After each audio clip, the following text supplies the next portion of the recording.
Assalamualaikum warahmatullahi wabarakatuh. Halo teman-teman, namaku Dian. Di sini aku akan menceritain kejadian hororku.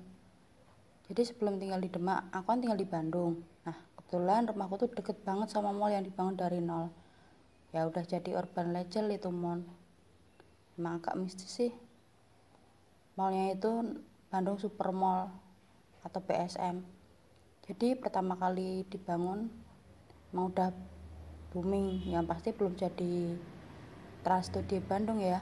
Tempat ini tuh dibangun di atas pemakaman. Ada yang bilang dipindahkan lah, ada yang bilang digusur lah, ada yang bilang dibangun di atasnya. Gak sedikit sih yang bilang kalau itu penyebab mistisnya mall itu.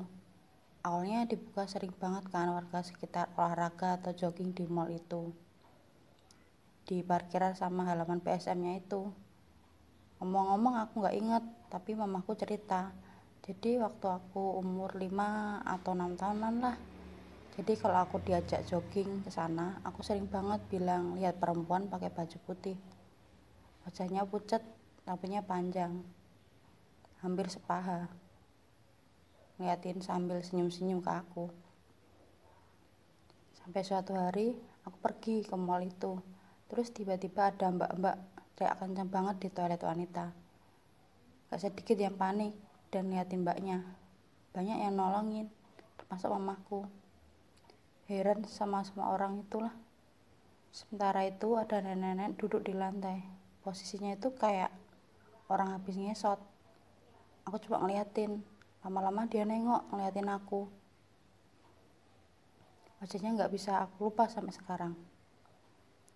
Tahun-tahun berlalu, aku udah SD kelas 3 kalau enggak kelas 4. Aku lupa sih. Biasalah tangga kalau udah ngumpul ya gibah. Aku duduk di dekat kumpulan tetanggaku waktu itu. Terus pada bahas kejadian di BSM yang aku ceritain.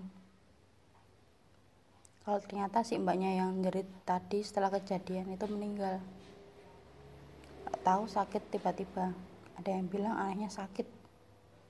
Aneh sakitnya itulah maksudnya. Mereka menyimpulkan kalau BSM itu angker walau ramai pengunjung. Ya sampai akhirnya setelah mamaku ikutan gibah kan masuk rumah. Biasalah kumpul sama keluarga. Aku cerita kalau pada saat itu aku lihat nenek-nenek dekat tong sampah lagi menjilat sesuatu yang berwarna putih tapi ada darahnya. Saat itu aku nggak tahu kalau itu pembalut. Sampai mulut dan giginya. Lidahnya itu banyak banget darah. Darahnya itu masih segar banget. Dengan wajahnya keriput, gak coklat gitu, rambutnya putih, keabu-abuan, berantakan, menakutin, apalagi pas ngeliatin aku. Darah di mulutnya itu bener-bener banyak banget dimakan sama itu nenek-nenek. Mamaku kaget banget. Ternyata habis dari mall itu aku langsung sakit. Sering mimpi buruk. Kalau orang Jawa bilang sih sawan. Mamaku langsung menduga mungkin si mbak ini lagi menstruasi, terus dia nggak membersihkan pembalutnya sampai bersih, dibuang ke sampah gitu aja. Siapa yang lihat apa yang aku lihat dari itu, shock sampai jatuh pingsan. Beberapa hari kemudian Pak Deku yang punya teman kerja di PSM sama mamaku saling cerita kalau beredar cerita si mbak yang bisa itu ke toilet mau ganti pembalut katanya.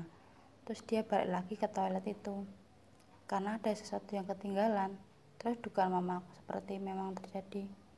Itu yang cerita yang sangat booming pada masanya. Mungkin gak terlalu tersangkut pautnya dengan angkernya PSM ya, tapi emang kita sebagai cewek harus menjaga kebersihan, terutama saat menstruasi. Kalau nggak bersih, darah yang dikeluarkan bisa jadi makanan paling nikmat buat makhluk yang suka sama darah. Terima kasih sudah mendengarkan ceritaku.